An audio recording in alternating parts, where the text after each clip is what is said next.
Happy 4th of July, everyone, and for today's video, we will be covering the Primarch of Freedom, Corvus Corax, and his Space Marine Legion, the 19th, the Raven Guard. Now, why did I pick the Raven Guard? And why are they fairly unique in a setting like Warhammer? That's because, at the end of the day, the Raven Guard aren't just the stealthy Space Marines. I mean, they are the stealthy Space Marines, but they're also one of the few factions in the entire setting that care about freedom. And they got this from the Primarch Corvus Corax. Now, let's start from the beginning. Like all the Primarch stories, Corvus was scattered before his legion was even born, but the Emperor uses leftover genetic material to make the Raven Guard. Now, given the fact that the 19th Legion were incredibly useful and incredibly stealthy, and the fact that Corvus was one of the last Primarchs to be discovered, in fact, it was 100 years into the Great Crusade when he was discovered, so given that this Legion went so long without a Primarch, Horus Lupercal took the Raven Guard underneath his wing and taught them his ways, essentially acting as a substitute Primarch until the real Primarch was found. Horus, despite being a charismatic individual, was incredibly brutal and really enjoyed the Raven Guard's efficiency and brutality. The Raven Guard, up until being united with the Primarch Corvus, weren't too different from the Night Lords. They would absolutely brutalize their opponents, being used very well by Horus.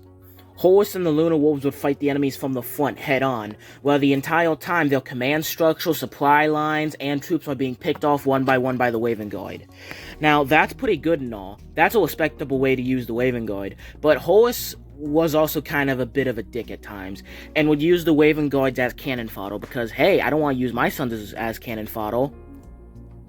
So whether if Horus was using them correctly or wrongly, it doesn't really matter because the Raven Guard were still somewhat evil and weren't big fans of freedom. Given the fact that they had a very clear idea of the world that, okay, I have punched you in the face, at some point you'll try to punch me in the face.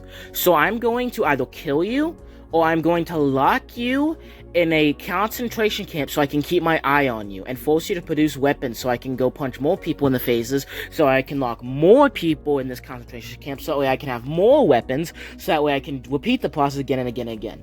Yeah, so yes, the 19th Legion, the son of Corvus Corax, the Primarch of Freedom's sons, were almost kind of like slave owners? Not exactly, but I mean, the shoe fits. On top of being very brutal. Now, Corvus. Corvus landed on a moon, not a planet. This moon was controlled by a planet that was essentially a bunch of robber barons. Just imagine, like, capitalism unchecked. Instead of might makes right, imagine net worth makes right. And so, this planet being super industrious, eventually strip mined the entire planet and ran out of resources. But the prison colony they had on their nearby moon had a ton of free labor already there, being the slaves, and also was also mineral rich. So then they turned the moon slave colony into a moon slave mining operation. And eventually Corvus Corax landed on the planet, and the slaves hid him, and essentially, hid him from the guards, hid him from everyone, so he could grow up. Now, eventually Corvus began to realize that, I'm a bit special from other kids, maybe it has something to do with I'm always stronger, I'm always smarter, I'm like 9 feet tall, but this was confirmed when one day the guards essentially broke into Corvus's shack, and several of the guards looked at him dead on and just kind of ignored him. This was very confusing to Corvus, but then he realized that he could, through sheer willpower, make himself turn invisible. I say willpower, but it's obviously warp shenanigans.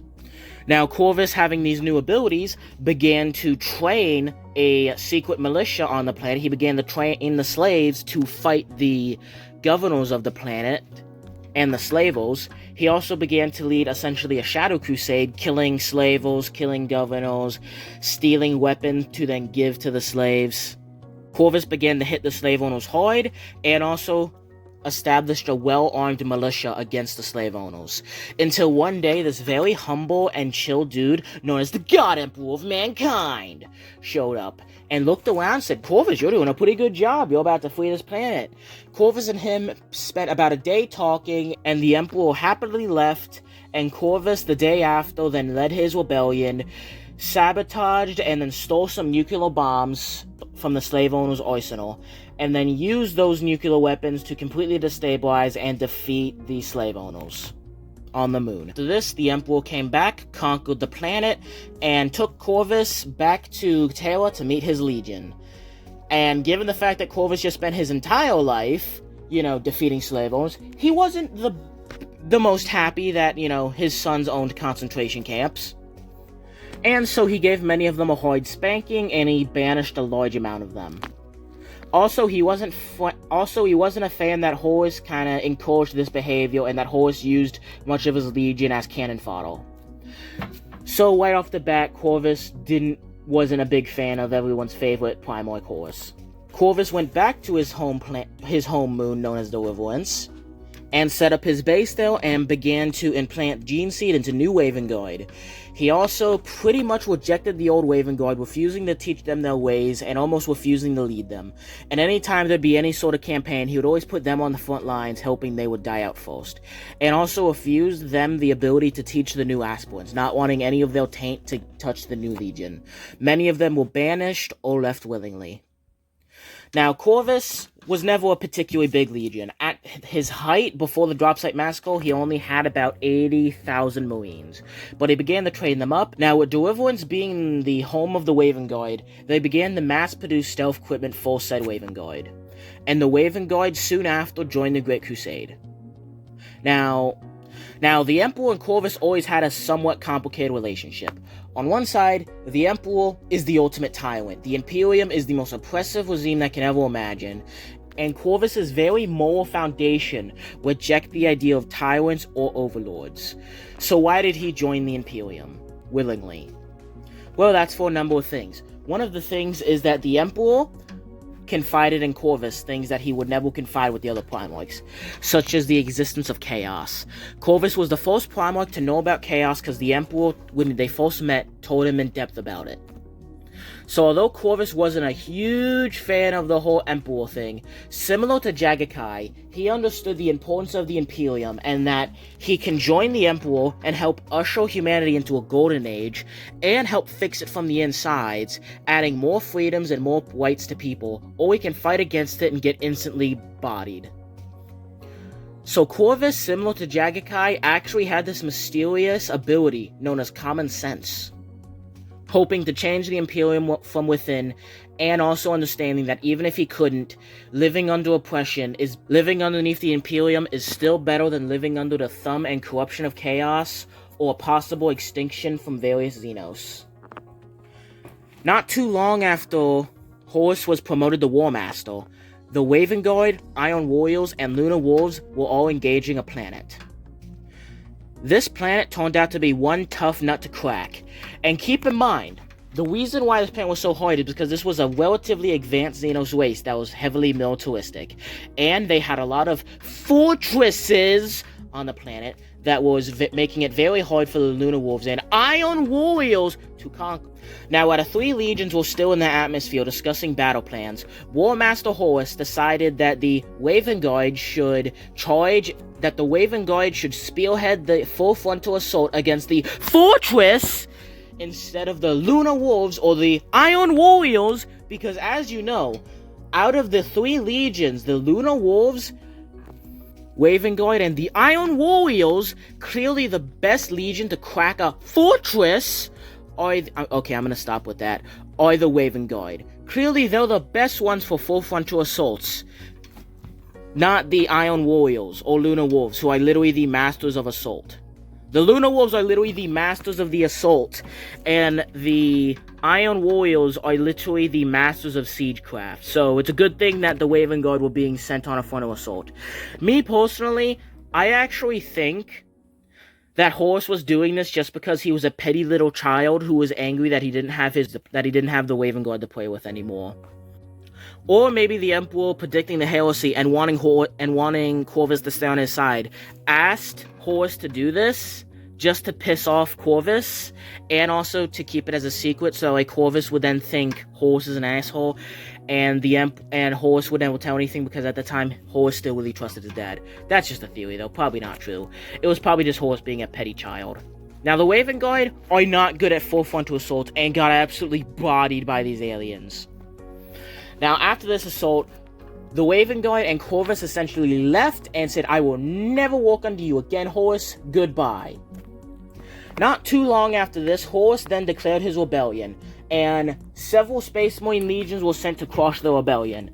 The first three leading the frontal assault were the Waven Guard, Iron Hands, and Salamanders. They engaged the traitor legions, and the Waven Guard, not being good at full frontal assaults, were the first ones to fall back and get reinforcements from the Iron Warriors and other loyalist legions, just to be gunned down by their so-called allies in the Dropsite Massacre.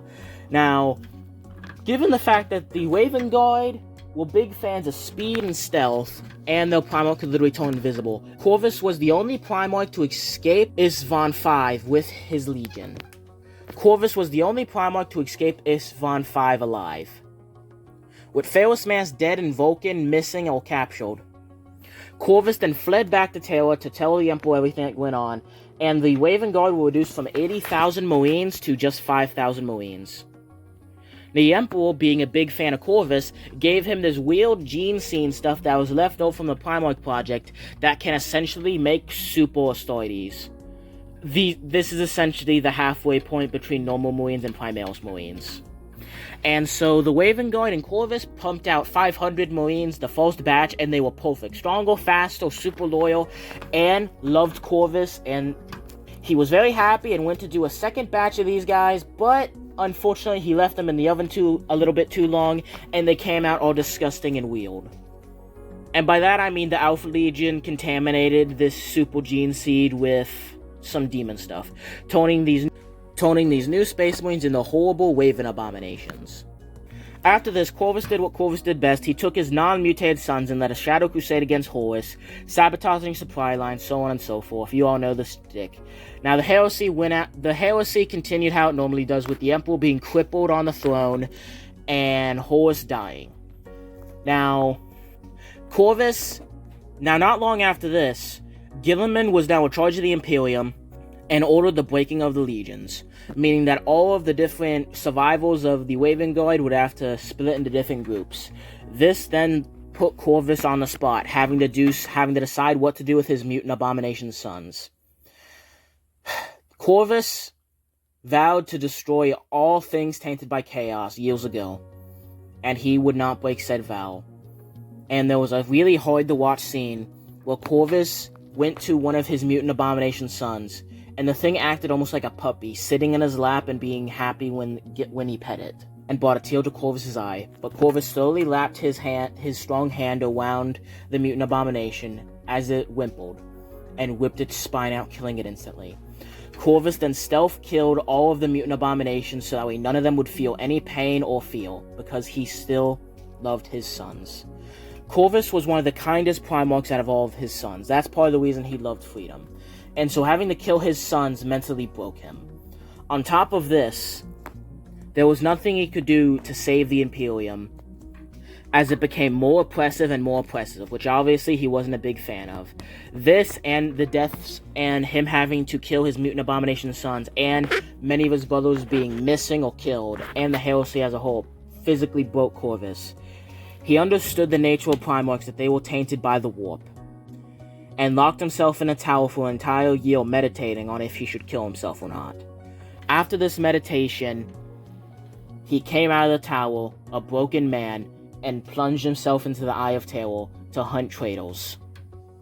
Currently, Corvus has been hunting Logoi for 10,000 years, embracing all of his crazy warp mutations and becoming a shadow demon. Now, I'm one of those people who fully believes that all the Primarchs are minor warp gods that the Emperor found and forced in the bodies, and I believe this weird shadow demon version of Corvus is his true form that he's able to tap into.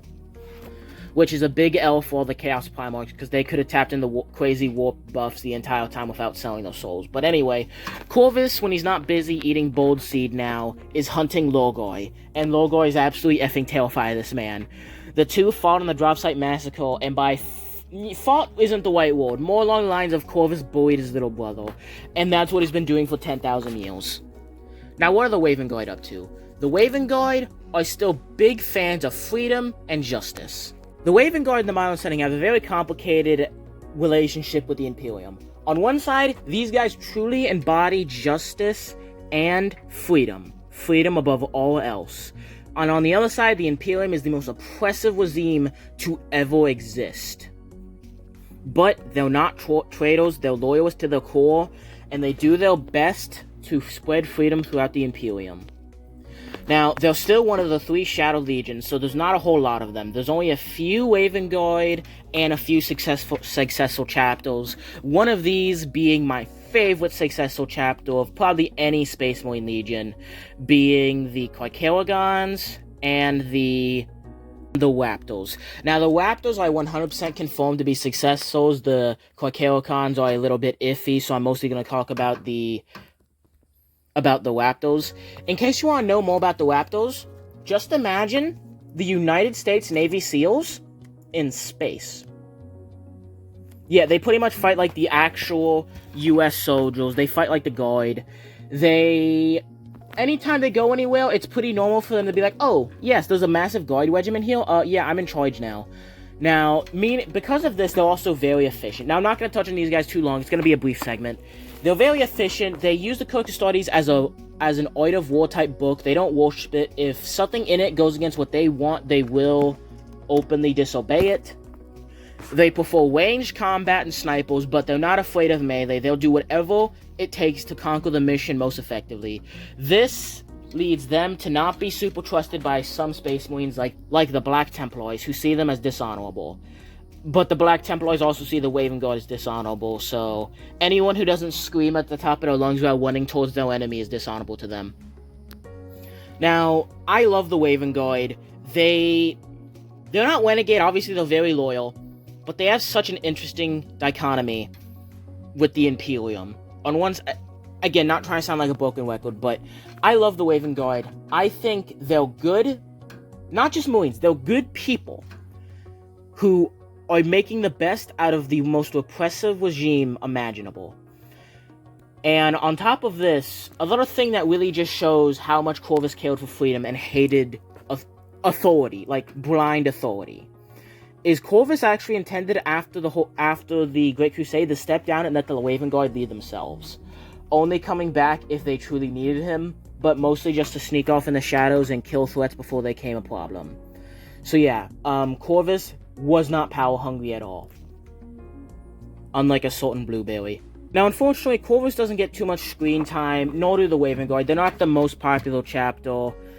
I think they play up the emo aesthetic a little too hard. I kind of wish they'd dial that back a little bit, but it's not nearly as bad as the Foley aspect of the Space Wolves, so you take what you can get. I like their kind of stealth style warfare. I think it's really goofy. I mostly like them just because it's so goofy watching the Space Marines just, one up, hit you, and one away. Now, one thing to note is they do use hit and one tactics. They are not Night Lords. They do not fight like the Night Lords. The Night Lords are cowards. The Night Lords will not fight an opponent stronger than them. The Waving Guard fight opponents stronger than them every single day. It's just the fact that they will use hit and one tactics, but they are not cowards. They will not abandon a planet. An example of them starting rebellions is, let's say you have a planetary governor that falls to chaos and secedes from the Imperium. The Waving Guard show up, they begin to garrison different militias to rise against the governor, sending these undercover militias food, water, medical supplies, and of course weapons, training them to be marksmen, training them to be well-regulated soldiers, and one day the Waving Guard hit. They absolutely rip apart the entire command structure of the traitor governor. They lead massive rebellions against them. They lead well-regulated militias against the governor, and they defeat the planet and after months of preparations, possibly years, they defeat the planet in one single swoop. Also, I'm really sorry, I kind of stole that, I'm not even gonna lie, man. I kind of stole that, analogy for my Sandor and Coda. These guys, go check them out. I really didn't have a better way to show than what they said, so I'm sorry, but that's just kind of a good way to show the whole rebellion. So yeah, happy 4th of July. I hope everyone has a wonderful day, and I would like to say I'm sorry. I always try to read my comments as soon as possible. I am recording this obviously a day in advance, and I won't be with my phone. I'll be with some friends and family, shooting off fireworks and barbecuing, so I won't be able to respond to comments immediately. But I do promise whenever I'm done partying, or, the day after, I will read all of your comments as I always do. It wasn't super easy to find a faction that actually cares about freedom in the grand scheme of things, and I'm not, obviously, no chaos shenanigans, none of that. So it was very hard to find a faction that loves freedom that isn't chaos aligned. Because even then, if you join chaos, you're far from free. Because, you're free from the Imperium, your soul is owned by Slaanesh. Really, the only two factions that I could come up with were the Raven Guard and the Farsight Enclaves, and I was originally gonna do the Farsight Enclaves, but I just don't know enough about them now, so I didn't want to end up getting any facts wrong. So maybe next year during 4th of July, I'll cover the Farsight Enclaves, because I absolutely love covering holidays on my YouTube channel, and I will continue to do so.